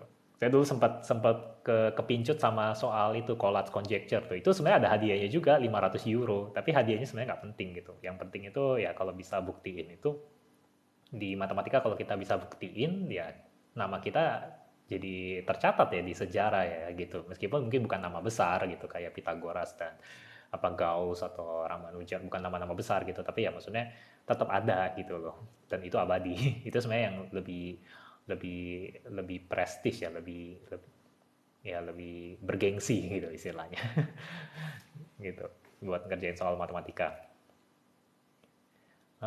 Biotek tapi kok jago banget mendalami matematika. Jadi enggak sih. Kenapa ya? Biotek tapi jago banget mendalami matematika. Ya sebenarnya saya bisa mendalami matematika ini baru kurang lebih 1,5 tahun sih. Baru 1,5 tahun. Itu pun inspirasinya dari fotografi. Ya seperti tadi saya bilang kan kalau yang soal pi itu yang golden ratio itu saya sebenarnya waktu itu saya lagi mau belajar soal golden ratio. Saya cuma bertanya aja gitu, kenapa kok golden ratio tuh populer banget gitu dipakai sama fotografer lah, desain grafis lah, pokoknya pekerja seni itu kayaknya tergila-gila banget sama kayak tergila-gila banget pekerja seni itu dengan golden ratio itu. Dan akhirnya pas saya pelajarin lebih dalam, saya pelajarin loh kok ini kenapa matematika ini kan matematika gitu tapi kenapa matematikanya beda ya kok beda banget sama yang saya dulu rasakan gitu experience-nya beda gitu dan akhirnya malah jadi kepincut gitu awalnya berawal dari hobi saya jadi hobi matematika tuh jadi hobinya itu bukan hobi ngitung-ngitung ya nah, tapi maksudnya hobi itu hobi mikir gitu loh mikir oh kalau misalnya ada konsep gini terus ada orang yang ngejelasin konsep yang sama tapi dari perspektif yang berbeda saya jadi mikir oh kok bisa ya dilihat dari sudut pandang ini ternyata menarik gitu loh. Apa kita nggak pernah ngelihat sudut pandang itu sebelumnya, tapi pas tahu ternyata oh jadi kayak ada satu pencerahan gitu loh. Kayak ibaratnya orang buta yang selama ini megangnya cuma ekor gajahnya doang, terus dikasih tahu sama orang buta yang lain, apa gajah itu ternyata bukan cuma kayak ekor doang lu, bukan apa kayak lemes tipis kayak gitu, tapi juga bisa apa keras loh, nggak bisa ditekan bahkan. Ternyata dia megang gadingnya gitu kan. Jadi pelan-pelan kita dapat gambaran yang utuh kayak collecting puzzle lah. Kayak seperti pesan itu guru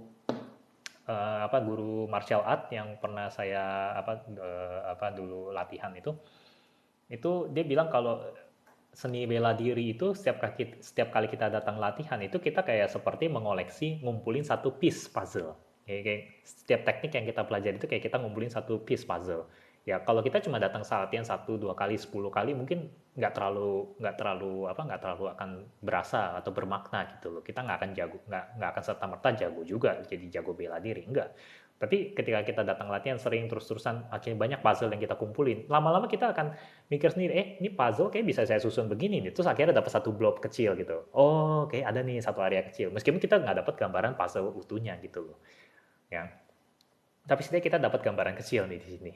Gitu, area kecil gitu. Ya matematika juga sama kayak gitu. Kita ketika kita ngeliat dari perspektif yang berbeda, kita kayak ngumpulin puzzle yang lain, puzzle demi puzzle gitu loh. Yang awalnya kita pikir puzzle ini nggak berhubungan. Nah, tapi setelah kita makin banyak dapat bukan informasi, makin banyak kita dapat perspektif yang lain mengenai topik yang sama, akhirnya kita jadi kepikiran, oh ternyata ini bisa jadi satu hal ya gitu, ada something gitu di sini gitu. Dan itu seru gitu. Makanya rasanya belajar matematika itu buat saya sih rasanya kayak film Marvel gitu, kayak nontonin film Marvel. Saya enjoy banget gitu pas belajar gitu. Ya tapi tergantung sih kalau misalnya ngajarnya itu terlalu formal, saya biasanya agak ya skip dulu lah, ini nanti aja gitu.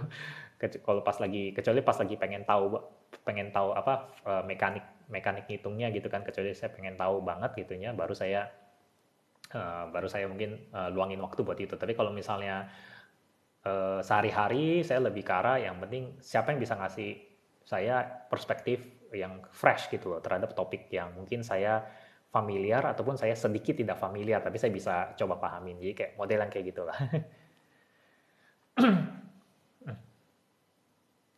Oh boleh tuh di share tuh yang siapa probably fast itu, saya iseng bikin web buat collage conjecture, mau angka berapa saja pasti nyampainya ke satu. Ya boleh boleh di share itu webnya di sini atau di Discord, ya terserah lah di mana di share.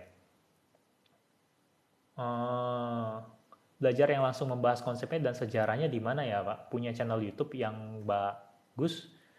Hmm, yang saya tahu kebanyakan sih, bukan kebanyakan ya, semuanya bahasa Inggris.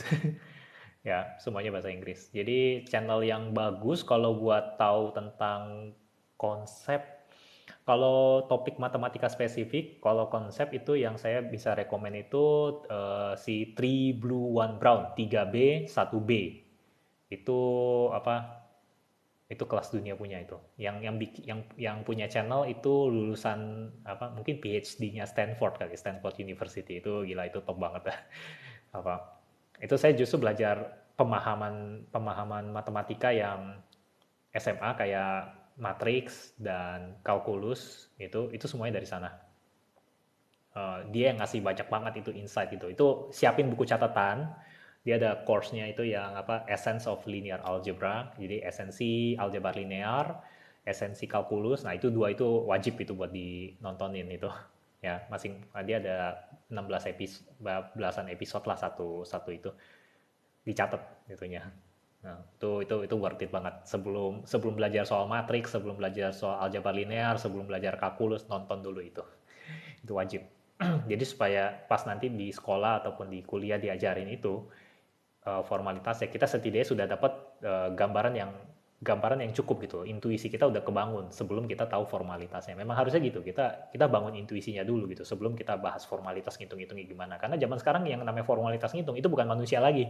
Bukan ranah manusia, itu udah ranahnya mesin itu. Jadi kita harus belajar. Makanya saya merasa agak sayang ya saya nggak punya skill programming gitu. Kalau saya punya skill programming mungkin ketika saya iseng gitu kan. Kalau saya misalnya mau begini misalnya saya mau bikin apa kayak spiral gitu kan, fungsi kayak gitu, terus nanti saya ubah beberapa parameternya itu gimana? Kan nggak ada programnya gitu, nggak ada program yang bisa saya download buat saya pakai gitu loh. Mau nggak mau saya mesti programming kan kalau saya punya pertanyaan-pertanyaan yang very very spesifik kayak gitu.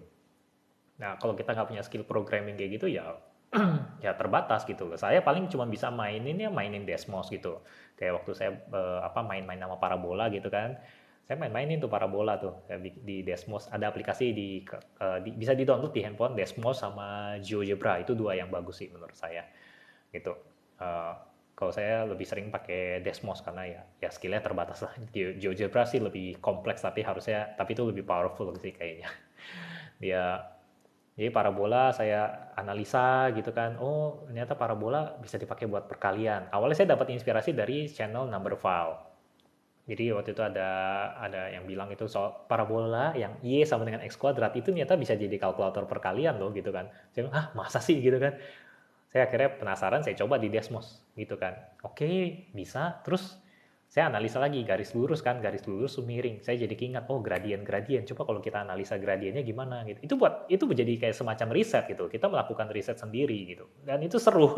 Pas kita nemuin gitu, kita dapetin sendiri gitu kan. Wah, kita nemuin sendiri. Itu ingat deh, itu pasti nggak bakal lupa gitu, nggak bakal sensasinya nggak bakal lupa gitu. Saya dulu tahun 2013 pernah dapat sensasi yang sama dulu waktu nemuin rumus matematika sendiri gitu.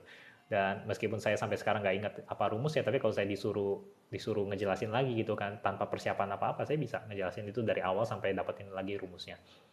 Yang gitu. Karena saya nemuin sendiri gitu. Makanya saya kan bikin hashtagnya itu learn to invent gitu, belajar untuk menciptakan gitu ya. Karena dari situlah kita kita sebenarnya sudah punya cukup bekal gitu, asalkan kita bisa aritmatika tambah kurang kali bagi tahu luas segitiga itu alas kali tinggi bagi dua, kita bisa build up dari situ udah cukup gitu. Kita bisa build up matematika yang lebih kompleks tuh dari situ. Dan ketika kita build up sendiri dan bukannya dikasih tahu sama orang lain, kita akan meretain bisa bisa mengingat konsep itu lebih lama gitu, bahkan mungkin seumur hidup kali bisa diingat karena kita yang bikin sendiri. Jadi kita merasa memiliki, bukannya karena kita dikasih tahu sama orang, oh lo rumus deret aritmatika itu UN adalah A ditambah N min 1 kali B kayak gitu, bukan karena dikasih tahu orang, tapi karena kita nemuin sendiri gitu.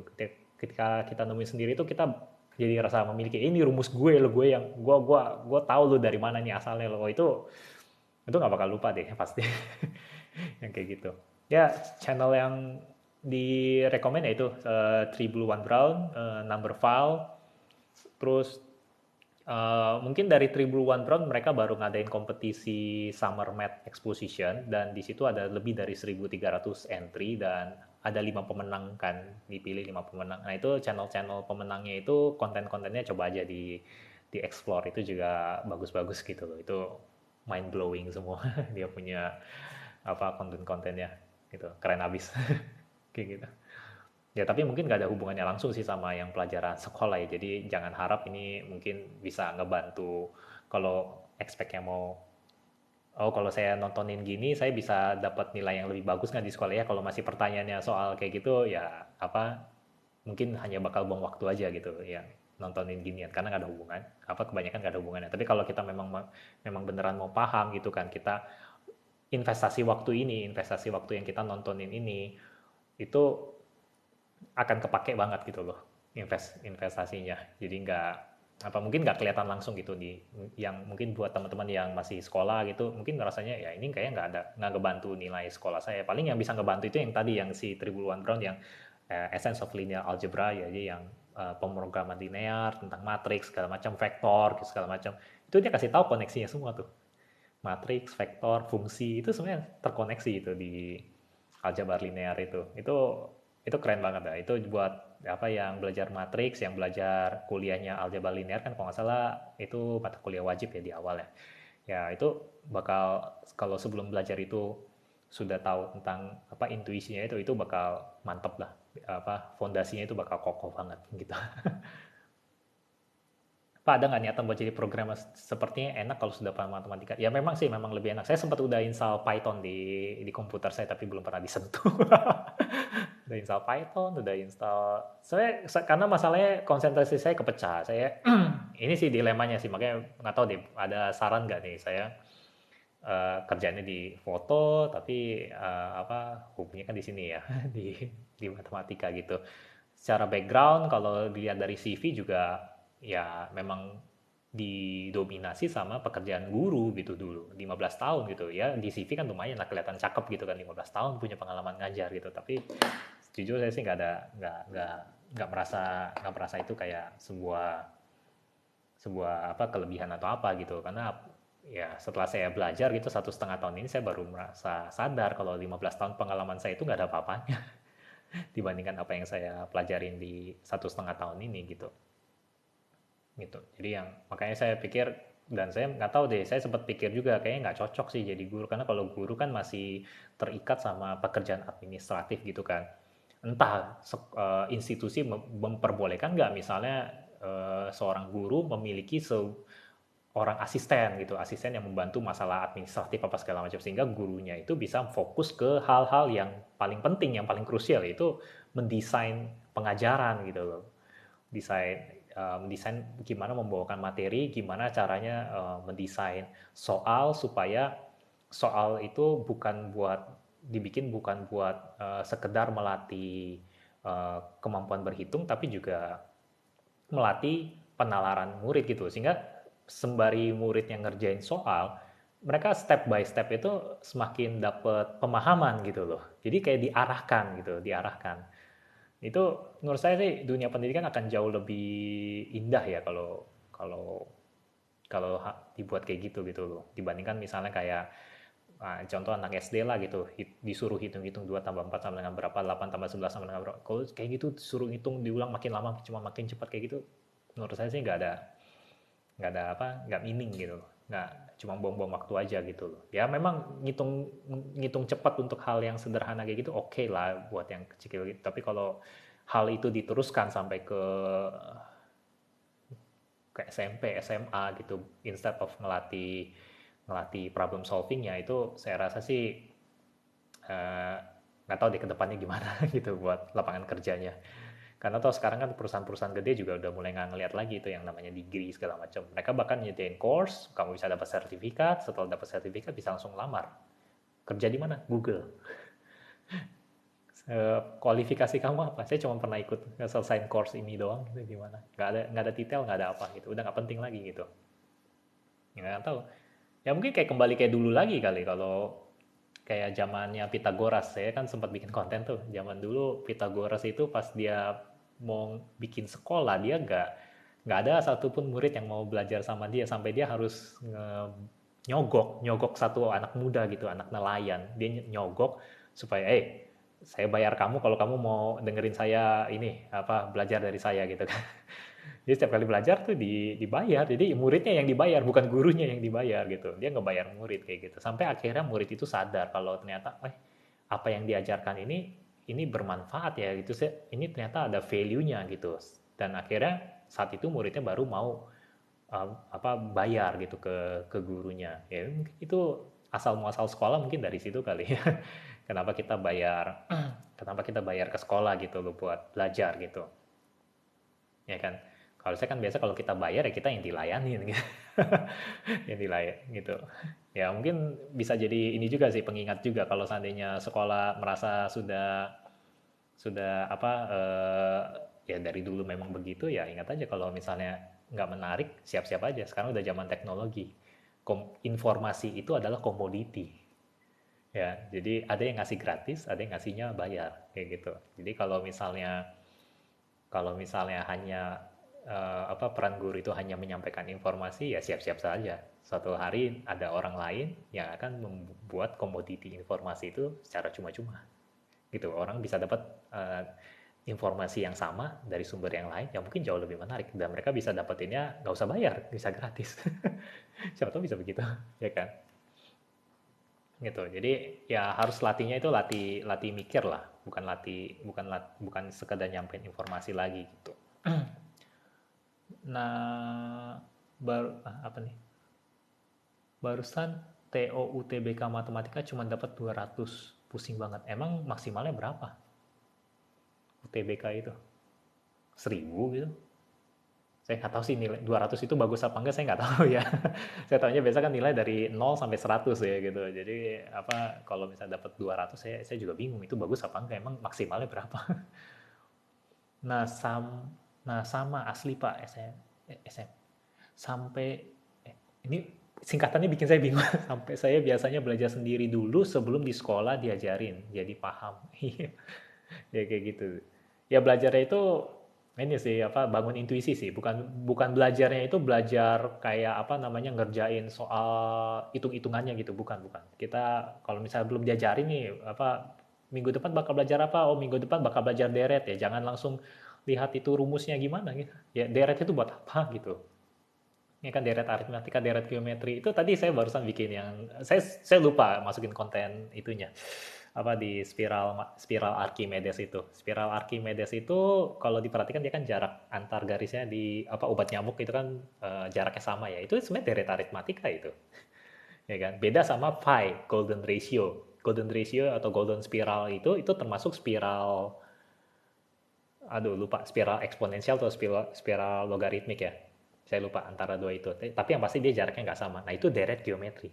Kalau yang golden ratio itu jadi kan ada ternyata ada hubungannya tuh. Oh apa golden spiral itu yang apa yang phi itu deret geometri. Kalau spiral Archimedes yang jaraknya sama kayak obat nyamuk bakar itu, oh itu deret aritmatika di situ. Itu kan ya nice thing to know lah buat hal-hal kayak gitu yang bikin kita jadi semangat pas pada saat apa nanti kita masuk ke formalitasnya gitu. Bang mau nanya kenapa kurikulum kita yang sekolah nasional sama internasional kok beda banget ya? Hmm, kalau ini kalau berangkat dari pengalaman saya waktu dulu ngajar kurikulum nasional sama internasional memang beda di fokusnya. Kurikulum nasional kita yang saya tahu karena saya kan sudah lebih dari 3 tahun nggak apa terputus dari dunia pendidikan. Sekolah-sekolah nasional itu fokusnya masih ke apa formalitas berhitung gitu. Jadi ya it will looks good on paper. Tujuannya untuk itu untuk supaya terlihat bagus nilainya 8, 9, 10, ranking 1, ranking 2 ya kayak gitulah. Kayak gitu. Masih fokusnya ke arah situ. Kalau internasional mereka nggak peduli yang kayak gitu. Mereka makanya gradingnya pun nggak pakai yang kadang-kadang bahkan mereka gradingnya pakai huruf aja A B C D nggak peduli. 80 90 sama aja A gitu. Jadi tapi yang mereka tekankan itu adalah ininya pemahamannya. Jadi fokusnya ke DOTS, Deep Order Thinking Skill. Kalau kita kurikulum nasional fokusnya ke HOTS, Higher Order Thinking Skill. Kita mau kasih lihat nih batang ya, besarnya nih, lihat nih seberapa besar batang gua, gitu kayak gitu. Itu kurikulum nasional. Kalau kurikulum internasional itu dia, itu akarnya ke dalam. Jadi kayak gunung es. Kelihatannya di atas mungkin kecil. Mereka mereka cupu-cupu, nggak pernah ikut lomba, nggak pernah apa uh, ya nggak kayak kesannya kayak siapa sih yang menonjol nggak kelihatan nggak ada anak-anak sekolah internasional menonjol kayak kelihatannya kayak mereka biasa-biasa aja nggak ada apa-apa tapi itu mereka di dalamnya itu di bawah gunung esnya itu mereka dalam itu pemahamannya mereka kritis mereka aku ngerasain kalau waktu dulu ngajar itu kalau anak-anak sekolah internasional mereka selalu tanya why kenapa Pak mesti begini kenapa aturannya mesti begini kadang-kadang saya sampai sampai nggak tahu gitu iya ya saya nggak pernah mikirin loh ini kenapa rumusnya bisa begini ya nggak pernah kepikiran dulu sebelum mengajar anak sekolah internasional ya dari dulu memang diajarin gitu guru saya ngajarinnya begitu ya sekarang saya ngajarin ke kamu begitu taunya dulu begitu tapi pas ada pengalaman ngajar anak sekolah internasional yang kritis-kritis banget kayak gitu kan wah itu akhirnya saya baru sadar gitu bahwa apa tahu aja nggak cukup ya kita mesti paham gitu kalau saya cuma tahu doang tapi nggak paham jujur itu rumus-rumus pasti udah saya lupa semua 3 tahun nggak pernah disentuh ya kan coba aja kamu nggak belajar 3 tahun diem aja kayak gitu bisa nggak ingat nggak mungkin bisa ingat gitu makanya yang kayak konten saya yang kemarin yang soal aljabar yang soal pindah-pindah ruas itu kan memang it's cute gitu kelihatannya imut ya kita bisa pindah sana pindah sini kesannya playful sekali gitu tapi kita nggak sadar kalau itu sebenarnya sudah makan satu memori lagi tambahan di kepala yang harus diingat tentang aturan itu baru penjumlahan sama pengurangan bagaimana kalau perkalian bagaimana kalau penjumlahannya itu ada tanda kurungnya bagaimana kalau ada habis tanda kurung ada pangkatnya atau ada akarnya aturannya gimana bingung kan Iya, karena itu pasti bingung. Tapi kalau misalnya kita udah paham tentang tentang prinsip kesetaraan itu, apa yang kita lakukan di kiri dengan apa yang kita lakukan di kanan gitu kan. Mau soalnya dibikin gimana pun selama kita sudah tahu operasi tambah, kurang, kali, bagi, pangkat, akar kayak gitu, kita tinggal lakuin. Coba saya kurangin satu, sebelah sini saya kurangin satu. Ternyata kok nggak tambah sederhana ya, malah tambah ribet ya. Oh, coba diganti lagi. Coba kalau saya ini kali kali, ini saya kali. Oh, ternyata bisa nih. Atau ini ada pangkat, oh saya akarin sebenarnya. Oh iya nih, ternyata setelah saya akarin, ini hilang nih yang di sini nih akarnya. Lumayan satu step further. Ya kayak ngerjain sudoku gitu. Nggak langsung selesai, nggak langsung dapat jawaban, tapi ya kita progress step by step, pelan-pelan. Di situ kita belajar. Gitu. Memang pelan, nggak nyam. Ya namanya belajar ya kayak gitulah. Mana ada anak bayi disuruh belajar berdiri hari hari kedua langsung udah bisa lari, bisa ketakutan saya. Ya kan, 9 bulan dia baru bisa berdiri. Ya gitu. Yang ngomong bisa 2 tahun baru mulai bisa cuap-cuap gitu. Anak. Ya, ya nature udah ngajarin kita gitu, alam udah ngajarin kita gitu. Ya kita nggak usah ngelawan, gitu ikutin aja, gitu ikutin alam aja gitu. Memang nikmatin aja prosesnya. Eh, Kok mau nanya kenapa kurikulum sekolah nasional? Oh, itu tadi udah. Nampak pendapat Bapak dengan tugas sejarah yang menghafalkan sejarah A, sejarah B padahal ada dan sudah tercatat di Google. Nah, kalau pelajaran sejarah, saya pikir sih, saya pribadi sejarah jelek ya sebenarnya ya. Saya dulu kayak sejarah dulu SMA rata-rata nilainya 4,5, 4,5, tapi hokinya pada saat UN, ujian nasional saya nilainya 7,8 lagi, udah deket-deket angka 8 UN saya gitu ya, karena saya itu kalau nggak salah dulu triknya apa ya saya. Oh, kalau kan soalnya pilihan ganda semua. Pokoknya kalau saya nggak tahu, saya pilih jawaban yang paling panjang. Udah itu yang paling panjang. Tek tek tek tek kayak gitu. Itu dulu kayak gitu triknya. Tapi nggak tahu deh sekarang masih works apa enggak. Kayak gitu. Jadi kalau menghafalkan sejarah nggak tahu sih. Kalau saya sekarang belajar sejarah kan sekarang saya kan karena di matematika ya, tentu yang menarik buat saya itu adalah sejarah matematika kan. Gimana sih matematika itu berkembang dari dulu sampai sekarang kayak gitu.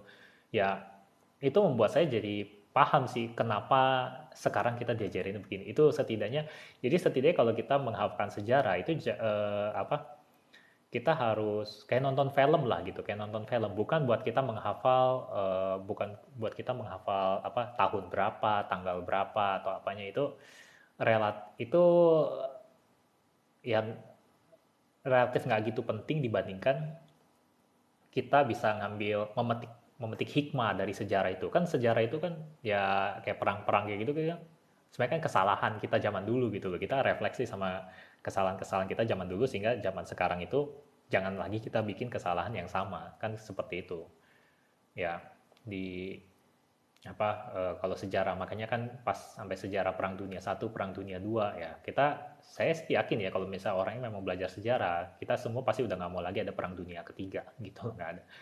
Karena kan ada yang, siapa yang bilang ya dulu, katanya dia bilang dia nggak tahu Perang Dunia Ketiga itu akan Perang Dunia Ketiga itu bakal kayak gimana gitu, senjata yang dipakai apa-apa saja gitu, itu dia nggak tahu, tapi dia tahu kalau Perang Dunia Keempat itu pakainya tongkat sama batu. Perang Dunia Keempat. Dia bilang gitu. Itu artinya apa? Perang Dunia Ketiga itu akan sangat dahsyat sekali sampai kita mungkin peradaban bisa hancur gitu loh. Oke, kalau sampai ada terjadi kayak gitu. Jadi kalau di sejarah matematika saya sih mengambil inspirasi filosofi pengajaran matematika ya, karena saya mempelajari sejarah matematika gitu. Jadi dulu gimana sih orang zaman dulu belajar matematika, apa sih yang cara pendekatan mereka seperti apa gitu, dan apa yang masih terbawa sampai sekarang kayak gitu loh. Kayak contoh apa yang jadi kiblat sekarang kan mungkin yang paling prestisius buat anak-anak sekolah itu kalau di matematika itu IMO ya, International Mathematical Olympiad, Olimpiade Matematika Internasional. Nah, Olimpiade Matematika Internasional itu mereka punya sistem gitu. Mereka ada sistem. Saya lihat baca di websitenya cara mereka aturannya kayak gimana segala macam. Dan itu ketika saya pelajarin saya hubungkan dengan sejarah perkembangan matematika, itu relate sekali gitu loh. Spirit matematika yang memang murni gitu, yang murni gitu, itu terbawa ke kultur itu. Nah sayangnya kultur itu tidak saya lihat di pendidikan Indonesia gitu loh. Salah satu kultur yang menurut saya paling mengganggu itu adalah sikap pedantry, sikap suka menonjolkan keilmuan. Itu saya cukup prihatin karena di TikTok saya juga sempat nemu gitu kan, yang seperti saya bilang tadi, ada orang malah mengeksploitasi, ambigu gitu. Itu soal ambigu sekali gitu. Tapi memaksa, tapi dipaksa itu soal ambigu tapi dipaksa gitu, jawabannya hanya ada satu jawaban yang benar gitu loh. Nah itu padahal itu mereka nggak paham gitu. Kalau saya dulu juga sama, saya dulu pikir jawabannya yang salah gitu kan, saya pikir dulu jawabannya salah. Terus saya setelah pelajari lagi tentang aturan apa Kabataku atau Pemdas atau Botmas itu, akhirnya saya sedikit bisa nerima gitu. Oke, ini tapi kok kayaknya ada yang aneh gitu, kayak ada something yang aneh gitu. Dan akhirnya saya pelajarin lebih dalam lagi, pelajarin sejarahnya segala macamnya. Akhirnya saya tahu, oh ini bukan soal yang bagus, problemnya bukan di jawabannya, problemnya di soal. Jadi kita jangan merasa kita sudah tahu yang namanya tambah kurang kali bagi, sudah tahu aturan ini, terus kita merasa ya udah saya udah tahu aturan ini, ya ini yang benar gitu, yang lain salah, yang perfect ini saya yang benar dan yang lain salah. Ini sama aja kayak fotografer, kamu yang bukan fotografer saya kasih kamera profesional gitu, kamu bisa tekan, betul, kamu bisa tekan kameranya, bisa bisa bikin foto, tapi fotonya bagus apa enggak itu kan beda cerita gitu loh.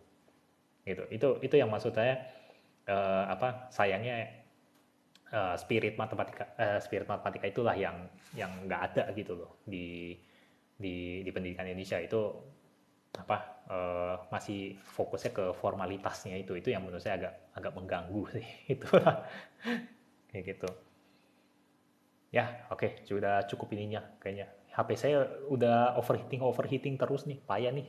HP Xiaomi kayak mesti minta diganti baru kali ya, apalagi. Kakak lulusan apa? Biotek. Tadi sudah dibilang bioteknologi Atmaja. Halo, halo. Jadi mereka fokus ke Y-nya ya? Iya, mereka lebih fokus ke Y-nya. Oleh karena itu, orang-orang yang di sekolah internasional, mereka nggak, yang belajarnya benar ya, bukan yang anak mami, anak dedi.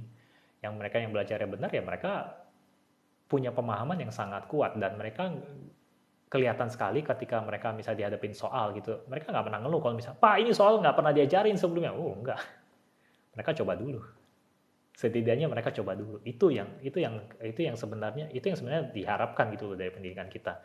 Ketika kita nggak tahu, ya saya nggak tahu gitu jawabannya, memang saya nggak tahu jawabannya apa, tapi setidaknya kalian coba dulu gitu. Kalau kita coba yang ini, begitu hadapin soal cerita gitu kan, aduh ini soal cerita nggak pernah diajarin sebelumnya, nggak pernah dikasih tahu sebelumnya kayak gitu kan, udah langsung skip, males, buang-buang waktu gitu. Mendingan kita yang ngerjain yang udah diajarin aja gitu yang udah gampang lah ya, bisa kayak belajar luas segitiga, oh alasnya segini, tingginya segini, ya udah tinggal dikalikan bagi dua, selesai, udah tahu rumusnya kan gitu. Oh dikasih tahu luasnya segini, alasnya segini, ya udah tahu triknya nih gitu kan, tinggal area luas dikali dua terus dibagi alas kayak gitu buat dapetin tinggi, ya tahu kayak gitu aja. Tapi ketika dihadapin ke soal cerita kayak gitu, udah KO semua kalau soal ceritanya nggak pernah ada kisi-kisinya gitu. Itulah yang saya lihat sih bedanya di situ. Dan sayang gitu, pada dunia zaman sekarang tuh ya seperti yang saya bilang tadi, revolusi industri keempat sekarang. Oke, tahu artinya revolusi industri keempat? Ya, kalau kamu paham revolusi industri keempat, itu yang ngerjain semua itu mesin. Itu bahkan di dunia fotografi aja itu udah perkembangannya sudah gila banget itu. Zaman sekarang editing itu udah wah sangat memudahkan, nggak kayak 2-3 tahun yang lalu gitu. Itu 2-3 tahunnya udah kelihatan bedanya. Editing sekarang mudah sekali. Foto matanya ketutup gitu kan, foto ya kok orangnya kedip gitu pas di foto gitu kan, udah tinggal diedit aja, itu tinggal digeser slider sek kebuka, posenya begini gitu kan, pose fotonya begini, aduh nggak bagus gitu, posenya nggak bagus, ya udah tinggal diubah cek bisa begini, diedit. Gila nggak itu? Bisa ubah pose. Mind blowing banget gitu loh. Itu di dunia fotografi. Dunia pendidikan, kalau di dunia matematika yang saya tahu sekarang mungkin lagi populer itu aplikasi pengerja soal. Itu bayangin kalau guru-gurunya bisa ngasih soal segala macam, 2 tambah 4 apa segala macam kayak gitu, kasih soal aja 100 biji gitu kan, udah semua anaknya tinggal foto, yang ngerjain itu aplikasi. Guru mana tahu ya kan, tinggal di foto soal integral gini, bikin segala macam ya, tek, foto aplikasi.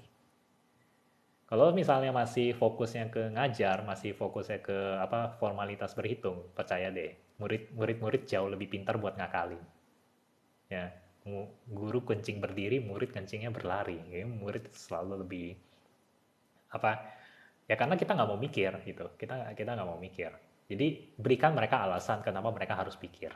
Kenapa mereka harus berpikir. Berikan mereka alasan itu. Itu yang bikin mereka akhirnya ya udah mereka akan lebih willing gitu loh untuk apa go to the struggle gitu. Mereka mau berusaha. Mereka mau menempuh jalan yang nggak enak itu. Beri mereka alasan itu dan udah otomatis mereka bakal belajar sendiri.